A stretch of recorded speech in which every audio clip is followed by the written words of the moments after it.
Okay, drivers, let's talk about this. And this is kind of a weird topic, right? Let's talk about team driving. Team driving, right? It's like if we all know this in the industry, it's one of the toughest jobs you can do, but we all have to go through it. And I'm going to tell you why. And so in the world of trucking, team driving, it's where you have two drivers driving the same truck and the truck is running continuously, right?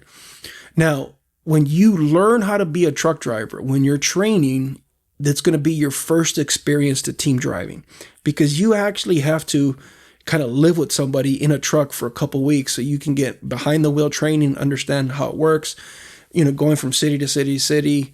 And, it's kind of, but you're kind of spoiled, right? You're kind of spoiled in the world of trucking. That's like your introduction to team driving versus solo driving. Solo driving is when you're in charge of the truck yourself. And a lot of loads are built that way, right? They're built for team, and there's, and team loads are loads that just have kind of a rush on them, right? Like if that load needs to go from LA to New York, that's 3,500 miles, whatever it is, let's say 3,500 miles.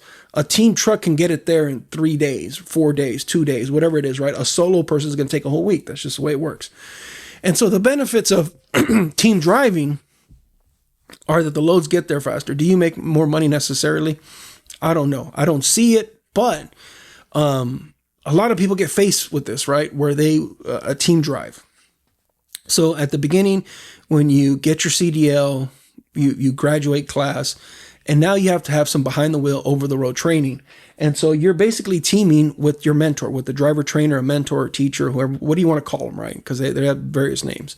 And so should be an experienced driver, and being able to deal with somebody or being able to interact with somebody in this closed environment, which is a semi truck, right? A sleeper cab semi truck. We have two separate beds, and it's just very little space. Probably the smallest enclosed area that you've ever been, right? Like it's just what it is. And so that experience, you can't count that towards what a regular team driving experience is, because it's kind of skewed. Because number one, you're like a sponge, you're brand new. You need to tolerate all what's going on, because you need to be able to get past that phase of your trucking training so you can get your own truck, whether you partner with somebody later as a team driver, or you get your own truck as a solo driver, which is what a lot of people do, by the way. And team driving. So team driving is just a very difficult thing. In order to be successful in team driving, typically what people do, it's like couples, like married couples, boyfriend and girlfriend, or friends from a long, long, long time. They usually team up, or like, and one of the things too about team driving is like you should live in the same city as the person you team with. Because imagine if I lived in Albuquerque, New Mexico, and I was team driving with somebody that lives in Denver, Colorado, right? So in order for us to get home and take time off, logistically, it would be very difficult, because you would have to go to Albuquerque, New Mexico. Then that truck would have to be either dropped off or to Denver, or vice versa. It's a very difficult thing.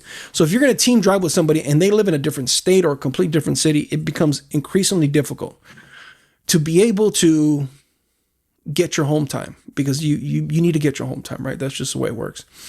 And so that's like the first hurdle of team driving, is if you ever get presented with an opportunity to be a team driver, you have to ask that question: is my teammate going to be in the same city? Now, the next question is, the city that you live in, do they have a terminal there?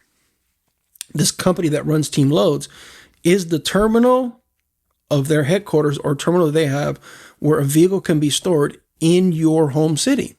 So for example, again, I use these examples, is Amarillo, Texas. Let's say they have a trucking company that hires team drivers because they get expedited loads, haul meat, whatever it is, right? Usually it's like produce or stuff like that. And they have a set contract, so they go back and forth, back and forth. But you live in Albuquerque, New Mexico, which is along Interstate 40, but now their home terminals in Amarillo, Texas. It's going to be difficult, right? Your car's 4 hours away. You're not going to be able to park the truck. It makes it more difficult for you to get home. And a lot of people don't even consider that when they first, the money's great. You can make money. They have set contracts, but you have to ask that question. So the question is, is my team driver going to be somebody that lives in the same city as me? So they say yes. Okay, we're going to make it that way. So you guys have the same. So you say have the same kind of home base, right? The next question is the home terminal or the terminal where the truck is going to get parked, is it in the same city too?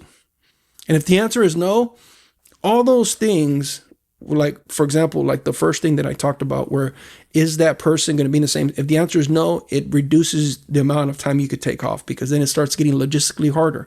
And then you start complicating the equation where now the home terminal where the truck will sit for rest for a couple of days will not be in the city that you live in. So that complicates it even more, right?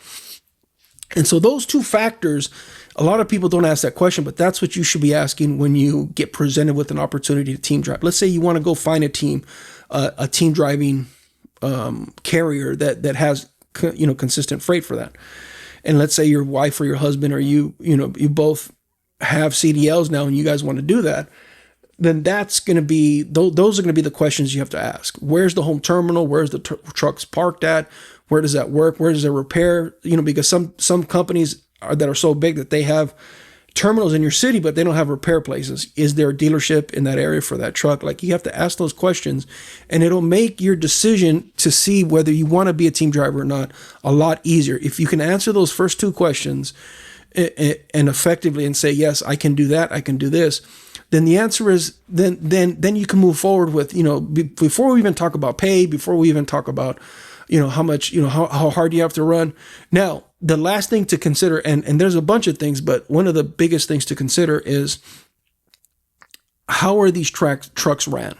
Now, when you run a team truck, the truck literally never stops. So if you have a hard time sleeping when the truck is moving, then that's going to be a factor, right? That's going to be a no. So you just have to kind of like figure out, how are they run? Like how do they run the loads? Like, for example, if you haul meat and you got to go pick up, you go straight to deliver it. Then after that, you have a turnaround where the truck gets pushed to the point where you have no rest time. You're going to burn out.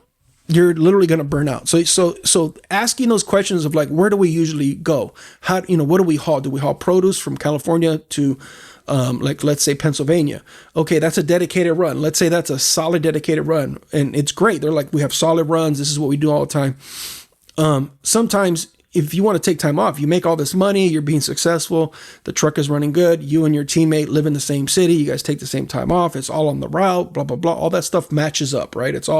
Everything's kind of, the boxes being checked correctly. The issue is that sometimes these companies don't want you to stop the truck. You got to take time off.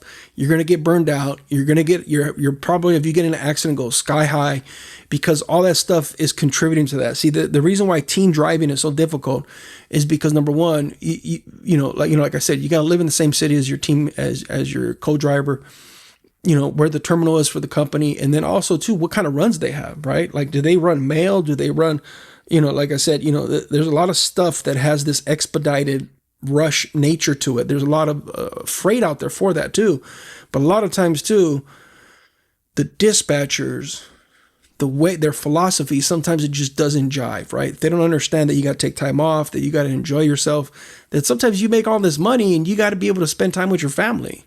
And, sometimes some companies don't understand that, but team driving is just being able to manage, I can make another video about this, about how you interact with each other. How do you establish the rules? How do you communicate, right? Where it's really tight quarters. And I've been a trainer before, so I've trained people before, and I understand that it's a really tough dynamic, having somebody else in the truck, because they have their habits and they have their standard of hygiene, their standard of living, the way that they do things. So all those things are factors, right, in how you kind of work with each other in such close quarters. Have they ever been like this? Have they ever driven like this? Have they ever, I should say, worked in these kind of conditions?